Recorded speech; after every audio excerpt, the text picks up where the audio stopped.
ይሄን ቁርስ ለመብላት ከ200 ብር በላይ አታውጡ። ያው ለሁለት ሰው እንዴት እንደምንሰራ እናያለን። ሃይ ሰላም፣ እንዴት ናችሁ? ጊዜ ነኝ ቆንጆ ቁርስ በመስራት ነው የምታወቀውና ዛሬ ደግሞ እንደዚህ የሚያምር ቁርስ እንሰራለን። አንድ ፍሬ ሽንኩርት ነው የተጠቀምኩት፣ ቀይ ሽንኩርት። ከዛ እዚህ ጋር የተፈቀፈቀ አንድ ፍሬ አነስ ያለ ካሮት ተጠቅሜያለሁኝ።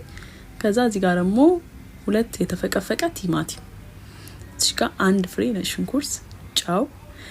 ብዛቱን የምነግራችሁ ዋጋውን እንድትሰሩት ነው ማለት ነው። ከዛ እዚህ ጋር ስልሳችን ላላ እንዲል ውሃ እናደርጋለን። ውሃ ግዴታ ነው፣ አልበዛ ስልሱ ድርቅ ነገር ነው የሚለው።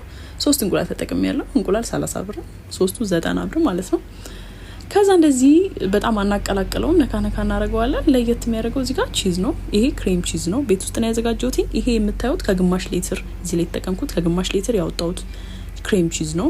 ግማሽ ሊትር ወተት 50 ብር ነው። እንግዲህ ስሩ ሂሳባችሁን። ከዛ እንደዚህ ክድ እናድርገን ትንሽ በሰል እናደርገውና እንደዚህ ቆንጆ በጣም የሚያምር ውጪ ላይ የማታገኙትን አይነት ቁርስ ቤታችሁ እንደዚህ ሰርታችሁ ብሉ። መልካም ቀን ይሁንላችሁ። ባይ